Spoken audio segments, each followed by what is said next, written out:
जिसे प्रतिभा कहा जाता है, वह जीवन और स्वास्थ्य की प्रचुरता है। 1. स्वीकृति और कृतज्ञता। हमारा शरीर एक अद्भुत उपहार है। वह माध्यम है जिसके माध्यम से हम अपने आसपास की दुनिया से जुड़ते हैं। फिर भी हम कितनी बार सचमुच इस उपहार की सराहना करते हैं? हम काल्पनिक अपूर्णताओं पर ध्यान केंद्रित करते हैं, अपनी तुलना हवाई आदर्शों से करते हैं जिन्हें कुछ ही लोग प्राप्त कर सकते हैं। हम लगातार चाहते हैं कि हमारा शरीर अपनी प्राकृतिक अवस्था के अलावा कुछ और हो।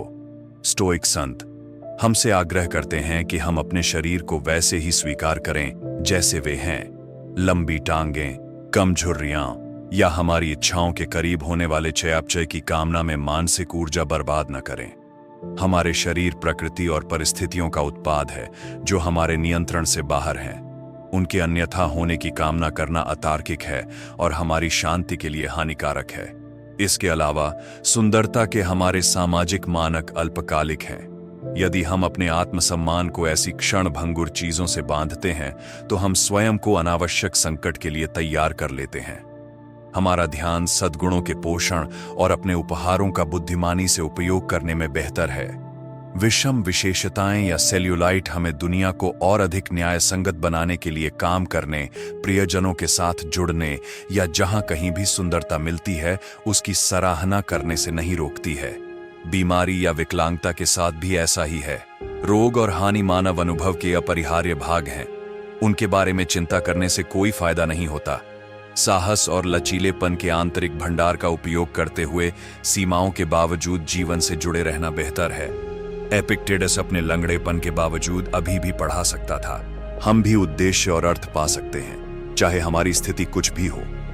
हमें अपने शरीर की अद्भुत क्षमताओं के प्रति गहरा आभार व्यक्त करना चाहिए। मानव रूप एक उत्कृष्ट कृति है। प्रत्येक कंडरा, ग्रंथि और सिनेप्स को युगों से ठीक किया गया है। हमारी इंद्रियां हमारी ओर से थोड़े से प्रयास से हमें सुंदरता और उत्साह प्रदान करती है। हम ऐसे जटिल मोटर नियंत्रण का प्रयोग करते हैं कि हम कविता लिख सकते हैं और वायलिन संगीत कार्यक्रम बजा सकते हैं। यहां तक कि सांस लेने, परिसंचरण और पाचन जैसे बुनियादी कार्य भी हमें निर्बाध रूप से बनाए रखते हैं। आपके दिल की हर धड़कन, पलक झपकने और निगलने में प्रदर्शित होने वाली आश्चर्यजनक रचनात्मकता पर गहराई से विचार करें, जिसे आपने अस्तित्व में नहीं लाना चाहा था और जिसे आप डिजाइन नहीं कर सकते थे। हम इस मूर्त जागरूकता का उपयोग उपस्थिति, आश्चर्य और अतिक्रमण के प्रवेश द्वार के रूप में करते हैं। हमारा अस्तित्व नाजुक और क्षणभंगुर है। बहुत जल्द यह बर्तन जिसमें हमारी चेतना है नहीं रहेगा। तो आइए हम इसमें रहते हुए इसका सम्मान करें, अवास्तविक अपेक्षाओं से मुक्त होकर इसे धीरे से संभालें और अपने आप को उन अनुभवों के प्रति पूरी तरह से खोल दें जो सांस लेते समय संभव होता है। यह मौलिक स्वीकृति और गहन कृतज्ञता का मार्ग है। तो मन शरीर एकता। मन और शरीर आपस में घनिष्ठ रूप से जुड़े हुए हैं। हम अपने विचारों और भावनाओं को अपने भौतिक स्वरूप से अलग नहीं कर सकते। हमारे जीवन के वर्षों में चल रहे नृत्य में प्रत्येक एक दूसरे को आकार देता है। तर्क संगत प्राणियों के रूप में हम यह विश्वास करना पसंद कर सकते हैं कि पर्याप्त इच्छा शक्ति के साथ हम शरीर विज्ञान के उतार चढ़ाव को पार कर सकते हैं। भूख का दर्द शांति को नष्ट कर सकता है, जबकि पुराना दर्द या बीमारी मानसिक लचीलेपन को कम कर देती है। सूक्ष्म स्तर पर भी मुद्रा, चेहरे के भाव और सांस लेने के पैटर्न जैसी चीजें भावनात्मक स्थिति को मजबूत करती हैं। हमारा दिमाग अकेले इन परिणामों को निर्धारित नहीं करता है। साथ ही केंद्रित मानसिक अनुशासन बदले में शरीर को आकार देता है। निरंतर अभ्यास से नए विचार पैटर्न बनाए जा सकते हैं। समय के साथ ये हार्मोनल संतुलन से लेकर तंत्रिका तंत्र की स्वचालित प्रतिक्रियाओं तक सब कुछ प्रभावित कर सकते हैं। साहस, संयम और संभाव जैसे गुणों को विकसित करने के लिए काम करके हम धीरे धीरे अपने मूड और व्यवहार के अंतर्निहित शरीर विज्ञान को बदलते हैं। मन और शरीर के बीच इस परस्पर क्रिया का हमारे जीने के तरीके पर गहरा प्रभाव पड़ता है। यह हमें याद दिलाता है कि संपूर्ण स्वयं की देखभाल करना घमंड नहीं, बल्कि बुद्धिमत्ता है। अच्छा पोषण, पर्याप्त नींद और नियमित व्यायाम, ये लंबे समय तक शारीरिक और मानसिक शक्ति दोनों को मजबूत करते हैं। वे शरीर और दिमाग को एक दूसरे के अनुरूप रखते हुए उनमें सामंजस्य स्थापित करने में मदद करते हैं। विशेष तनाव या पीड़ा के समय में अतिरिक्त आत्म देखभाल मानसिक लचीलेपन को बढ़ाने में मदद करती है। अपने शरीर के साथ विशेष रूप से कोमल रहें ताकि आपके दिमाग में तूफान का सामना करने के लिए संसाधन मौजूद रहे। और जब मन बेचैन या अस्त व्यस्त हो जाता है तो ध्यान, प्रकृति की सैर और अपने हाथों से सृजन जैसी शारीरिक गतिविधियों पर ध्यान देने से आंतरिक शांति बहाल हो सकती है। अंततः हम कच्चे भौतिक आवरण में फंसी हुई आत्माएं नहीं हैं, न ही हम अपने मस्तिष्क रसायन विज्ञान के निर्देशों का पालन करने वाले सरलीकृत रोबोट हैं। हम प्रकृति में शारीरिक और मानसिक आपस में जुड़े हुए धागों की एक बुनी हुई टेपेस्ट्री हैं। इस संपूर्ण आत्म के प्रति दयालुतापूर्वक भाग लेने से हमें फलने फूलने की अनुमति मिलती है। अनुशासन और पोषण मन और शरीर दोनों के साथ मिलकर लागू होने से हमें स्टोइक पथ पर सुचारू रूप से आगे बढ़ने में मदद मिलती है। इस एकता की स्पष्ट समझ के साथ हम अपने भीतर अधिक सामंजस्यपूर्ण ढंग से रह सकते हैं। 3. सभी चीजों में संयम। प्राचीन स्टोइक्स ने जीवन के सभी पहलुओं में संयम की सलाह दी, जिसमें शारीरिक रूप की देखभाल भी शामिल थी। अन्य चीजों की तरह उन्होंने सद्गुण को चरम सीमाओं के बीच संतुलन के रूप में देखा। हमें लोलुपता या अधिकता में पड़े बिना स्वास्थ्य बनाए रखने के लिए पर्याप्त पोषण और गतिविधि अपनानी चाहिए। भोजन और पेय एक प्रमुख उदाहरण प्रस्तुत करते हैं। एपिकुरस ने इस संतुलन पर सीधे बात की, अनुयायियों से आग्रह किया कि वे समृद्ध व्यंजनों का सेवन न करें या शराब का अधिक सेवन न करें। ऐसी आदतें हमारी ऊर्जा खत्म करती हैं, शारीरिक प्रक्रियाओं को बाधित करती हैं और बीमारी में परिणत हो सकती है। फिर भी सख्त अभाव भी उतना ही मूर्खतापूर्ण है, जिससे व्यक्ति पतला, कमजोर और लालसा से ग्रस्त हो जाता है। स्टोइक आर्षी संतुष्ट होने तक साधारण पौष्टिक भोजन खाते हैं, लेकिन भरवा नहीं, अस्वास्थ्यकर अधिकता से बचते हैं।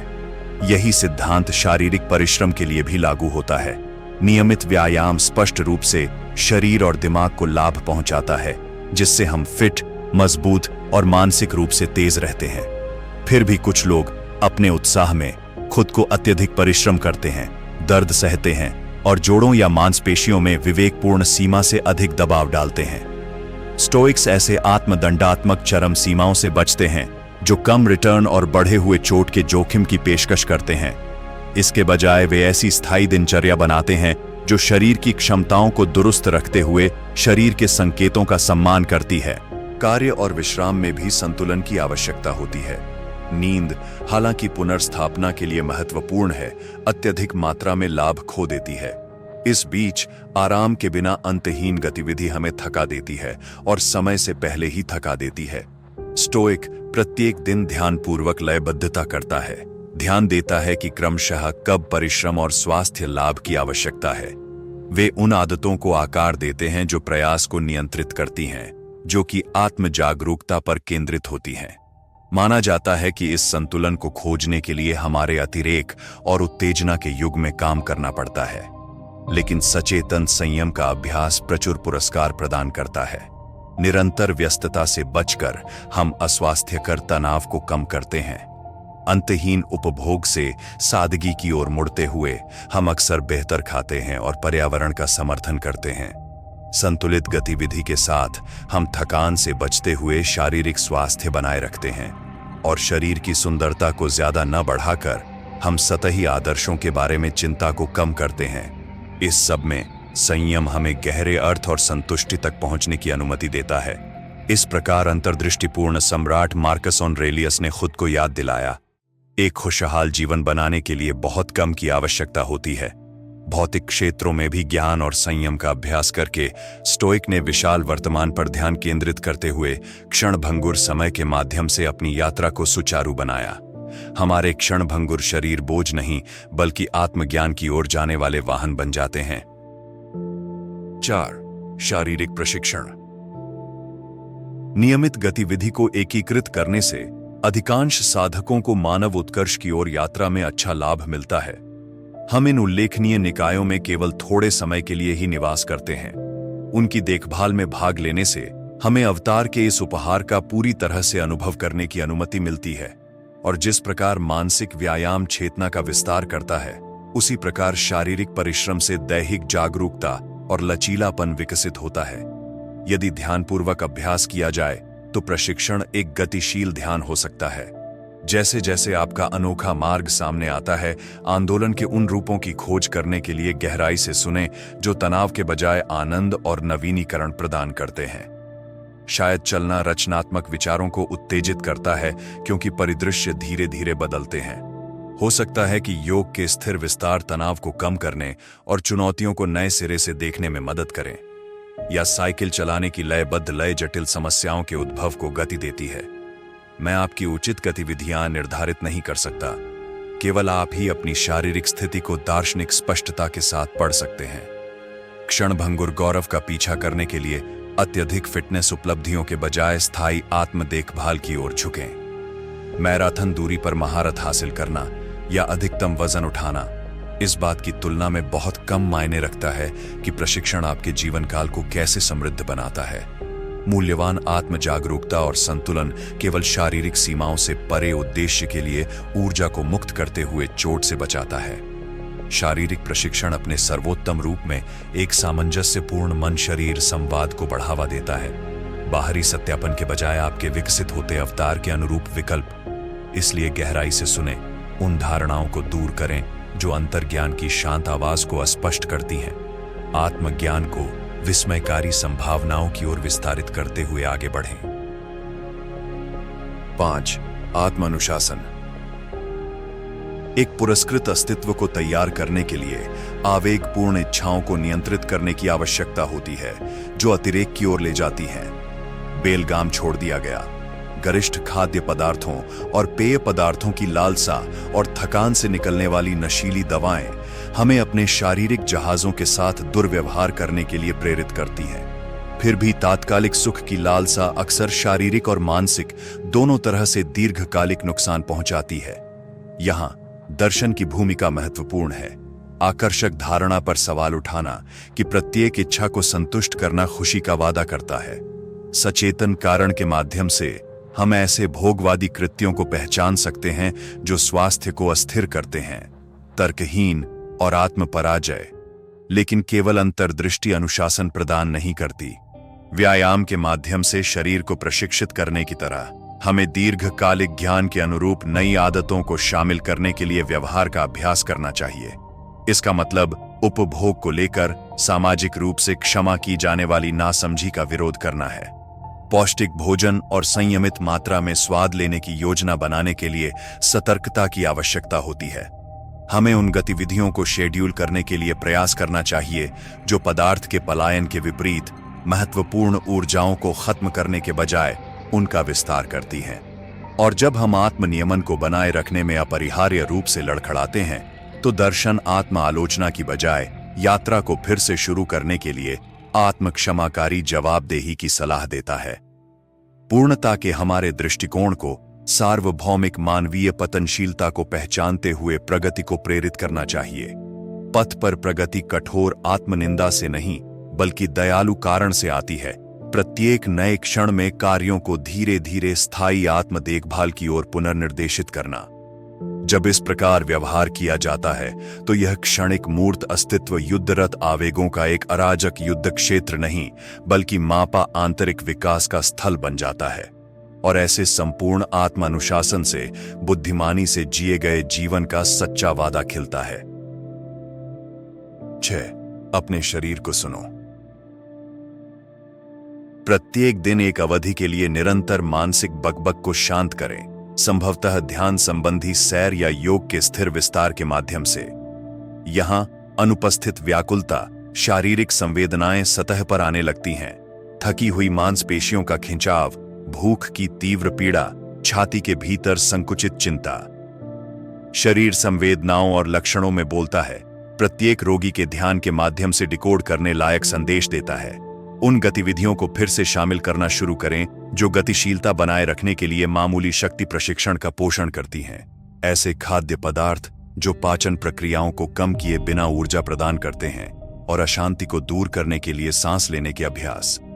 छोटी शुरुआत करें, फिर भी वर्षों की उपेक्षा से विकृत हुई दैहिक बुद्धि को व्यवस्थित करने के लिए लगातार कार्य करें। जब तीव्र दर्द या बीमारी उत्पन्न होती है तो संतुलन बहाल करने के लिए लगातार दबाव डालने के बजाय इसे धीमा करने दें। यहां तक कि चोट भी हमें शिक्षित कर सकती है, नई मान्यता प्राप्त सीमाओं के आसपास संशोधन को प्रोत्साहित कर सकती है।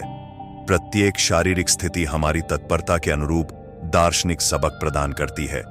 शरीर के ज्ञान का सम्मान हमें आंतरिक जरूरतों से अलग बाहरी लक्ष्यों के लिए निरंतर प्रयास करने से मुक्त करता है। हम टिकाऊ लय को फिर से खोजने के लिए थकाऊ त्वरण को त्याग देते हैं। अब कठोर स्कीमा द्वारा थोपा नहीं गया शारीरिक गति और आराम चंद्रमा के चक्र की तरह व्यवस्थित रूप से प्रकट होते हैं। जैसे जैसे सोच मूर्त उपस्थिति का मार्ग प्रशस्त करती है, हम इस क्षणिक ढांचे को बॉस की वस्तु के रूप में उसकी स्थिति से पुनः प्राप्त कर लेते हैं।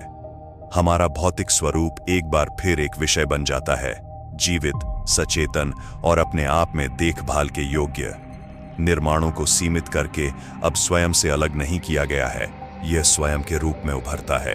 प्रत्येक सांस में हमारे आवश्यक अस्तित्व के क्षेत्र के रूप में जागृत होता है। 7. Mindful movement. बाहरी लक्ष्यों को प्राप्त करने के लिए यंत्रवत गति से भागने के बजाय इस शरीर द्वारा प्रदान की जाने वाली संवेदन दुनिया में रहने के लिए बार बार रुकें। फर्श पर झाड़ू लगाते समय मांसपेशियों और हड्डियों की परस्पर क्रिया को महसूस करें। काम पर जाने के लिए अपने रास्ते पर पृथ्वी से जुड़ने वाले हर कदम पर ध्यान दें। बर्तनों को ध्यान से रगड़ें, प्लेट और कप की आकृति को सचेत रूप से देखें। औपचारिक रूप से व्यायाम करते समय मनमाने मैट्रिक्स और भविष्य के परिणामों को छोड़ दें। इसके बजाय अभी उत्पन्न होने वाली संवेदनाओं का पता लगाएं। मांसपेशियों का खिंचाव, सांस की लय, जोड़ों को स्थिर रखते हुए समायोजन। एक नौसिखिया की उपस्थिति के साथ आगे बढ़ें, चाहे वह आपका हजारवां नीचे की ओर जाने वाला कुत्ता प्रदर्शन कर रहा हो या आपका पहला अस्थायी योद्धा पोज।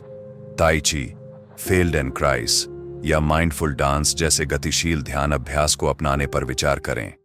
यहां आप कोमल प्रवाहमान अनुक्रमों के माध्यम से सूक्ष्म आंतरिक ज्वार की जांच करते हैं। जैसे जैसे आप संवेदना में घुलते जाते हैं, गति के साथ सांस लेते जाते हैं, विचार पृष्ठभूमि में फीके पड़ जाते हैं।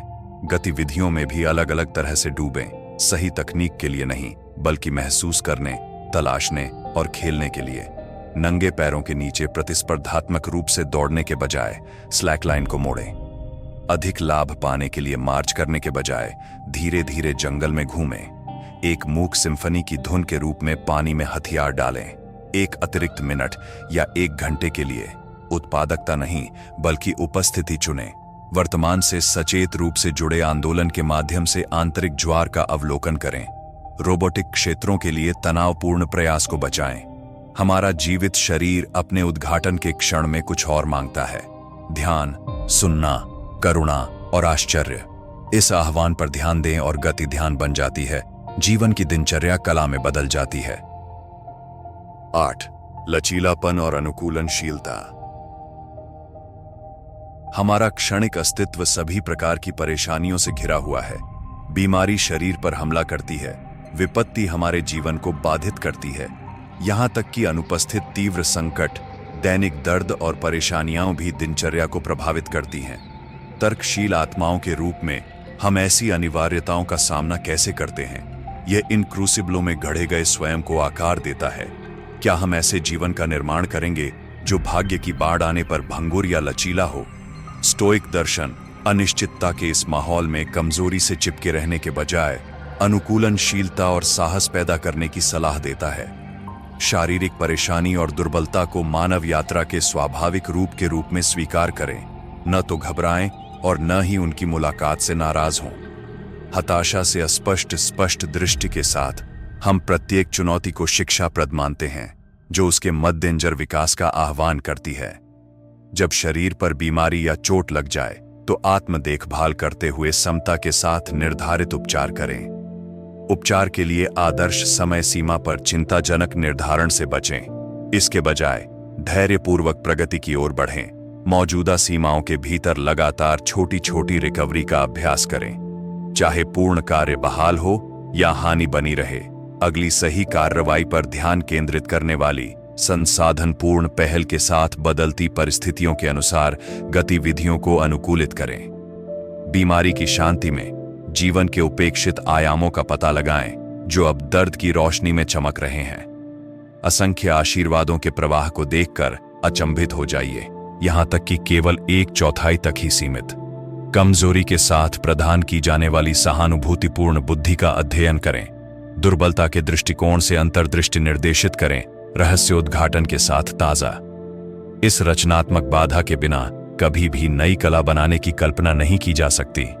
इस प्रकार हम नाजुक शाखाओं को गिराने वाले 100 साल के तूफानों का सामना करने के लिए मजबूत लचीलापन और परिप्रेक्ष्य का निर्माण करते हैं। कठिनाई को इस रूप में देखना कि मिट्टी का संवर्धन दबी हुई ताकत को आवश्यक बोझ उठाने के लिए बुलाता है। जब अच्छे मौसम वाले लोग भाग जाते हैं, हमारा अनुकूलनीय शरीर चरम पीड़ा की जेल नहीं, बल्कि जीवन के आवश्यक पाठ्यक्रम में निरंतर सुधार, ग्रहणशील और प्रतिक्रिया देने वाली कार्यशाला बन जाता है। बहादुरी और उत्साहपूर्ण भावना के साथ संकटों को सहते हुए हमारे सच्चे दृढ़ स्वभाव का पता चलता है। यदि आपने मानव उत्कर्ष की ओर यात्रा पर हमारी भौतिकता को अपनाने पर इन स्थिर अंतर्दृष्टि का आनंद लिया है, तो कृपया लाइक और सब्सक्राइब करना न भूलें।